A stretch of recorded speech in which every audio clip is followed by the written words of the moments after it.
வான்கேடல spin சோக்கா. What happen to CSK 2026? Sanju Samson at again with blistering century.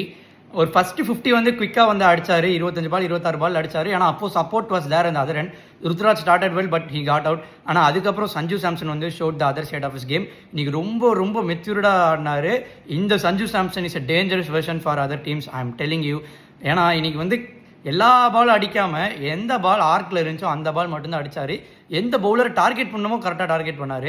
He also targeted Hardik Pandya. அதுக்கப்புறம் வந்து Chris பகத்தை target பண்ணார்.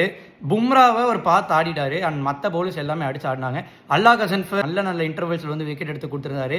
Third over அல்லா கசன்ஃபர் போட்டு நல்லா ப்ரெஷர் கிரியேட் பண்ணியிருந்தார். ஃபோர்த் ஓவர் பும்ரா கொடுப்பீங்களா இல்லை நீங்களே வந்து போடுவீங்களான்னு தெரியல. This talks about a lot of Hardik Pandya captaincy. டீமும் பேட்டிங் வந்து எல்லாமே டாப் ஹெவியாக இருக்காங்க. திலக் வர்மாவோட பெஸ்ட் பார்ட் நம்பர் 4, சூரியகுமாரோடது அதே தான். Suryakumar way out of form. திலக்கும் இன்கன்சிஸ்டன்ட். ஏன்னா அந்த 100க்கு அப்புறம் பெருசாக இந்த இதில் ஒன்றுமே பண்ணது கிடையாது. அண்ட் டேனிஷ் மல்லேவர் ஓப்பனிங்கில் பெரிய ஸ்டார்ட் கொடுக்கவே இல்லை இந்த லாஸ்ட் 2 கேம்ஸ். குவிண்டன் டிகாக்கு அந்த செஞ்சுரிக்கு அப்புறம் 2 மேட்ச் ஃபெயிலியர். ஸோ இந்த பேட்டிங் லைனாக இன்னும் கொஞ்சம் பிரச்சனை இருக்குது. ஹர்திக் பாண்டியாவும் கடைசி 3 மேட்ச் ஒன்றுமே அடிக்கவே இல்லை. உள்ளே வராரு போகிறாரு, அதே மாதிரி தான் இருக்கார் Hardik Pandya. And from CSK point of view இன்றைக்கி வந்து 200 ஸ்கோர் பண்ணாங்க. அதில் 100 run Sanju Samson. Middle order Dewald Brevis இன்னும் கொஞ்சம் ஒரு விக்கெட்டை வேல்யூ பண்ணான்னு நினைக்கிறேன். அவர் டெஃபினட்டாக ஒரு 30 பால்ஸ் ப்ளே பண்ணாருன்னா எனக்கு அங்கேயே மேட்ச் ஓவர். அதே மாதிரி இன்றைக்கி வந்து தூபே இன்றைக்கும் ஸ்கேமு. ஸ்பின் பேட்ஸ்ன்னு சொல்லிட்டு கடைசியில் ஸ்பின்னுக்கு தான் இன்றைக்கி அவுட் ஆகிட்டு போனார். கார்த்திக் சர்மா அவரும் வந்து பெருசாக அடிக்கிற மாதிரி தெரில. இந்த டீமுக்கு டெஃபினட்டாக சர்ஃப்ராஸுக்கு பதிலாக உர்வில் பட்டேல் வந்தே ஆகணும். எப்படியாச்சும் அந்த பீஸை ஸ்லாட் இன் பண்ணுங்கடா. இந்த டீமுக்கு பர்ஃபெக்டாக இருப்பாரா. ஏன்டா இந்த ஊர்வில் பட்டேல் வெளியே உட்கார வைக்கிறீங்க? எனி டீமாக இருந்தாலும் அவர் வந்து டெஃபினட்டாக அந்த ஊர்வில் பட்டேல்ன்ற மான்ஸ்டர் பிக் ஃபயர் நாக்ஸ் அடிச்சு கொடுப்பாரு. அது எனி டே நான் வந்து எடுத்துப்பேன். அப்படிங்கும்போது ஊர்வில் பட்டேல் எடுங்க. அண்ட் பவுலிங்கில் முகேஷ் அப் ஃப்ரண்ட் ஸ்ட்ரைக் பண்ணார். Irrespective of taking wickets, salute to Mukesh. அவங்க அம்மாவை 2 நாளுக்கு முன்னாடி தான் இழந்திருக்காரு.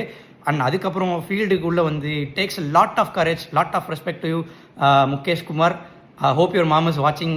And Akeal Hosein, Noor Ahmad in tandem last game தேவையில்லாமல் ட்ராப் பண்ணிங்க. அக்கீல் ஹுசைனுக்கு வந்து லெஃப்ட் ஹேண்டர்ஸ்க்கு அகேன்ஸ்டாக தான் நல்ல ஸ்டார்ட் இருக்குது. ஏன்னா லென்த்து போட்டார், எல்லாமே மேலே போட்டிருந்தாரு. நல்ல ஸ்பீடில் வந்து போட்டிருந்தாரு. 80ல் 95ல கரெக்டாக வேரி பண்ணி போட்டிருந்தாரு. அதே மாதிரியே நூர் அகமத் அக்கீல் இங்கே கண்ட்ரோல் பண்ண, நூர் அங்கே அவரு வந்து விக்கெட்டுக்கு போட அவர் விக்கெட் எடுத்தார். அக்கீல் கடைசியில் 5 விக்கெட்டு. என்ன மாதிரி மேட்சை பவர் பிளேலே முடிச்சு கொடுத்துட்டு போயிட்டாரு. Yes Surya Tilak partnership, but அந்த அளவுக்கு அது இம்பாக்ட்ஃபுல்லாகவே கிடையாது. ரெக்வயர்ட் ரன் ரேட் ஏற்றிட்டு தான் போச்சு. And Akeal and Noor hats off. இந்த ஒரு காம்போவை தயவு செஞ்சு பிரிக்காதீங்க மேட்ச் அப்புன்ற பேரில். You have one job to do Stephen Fleming, please do this correctly.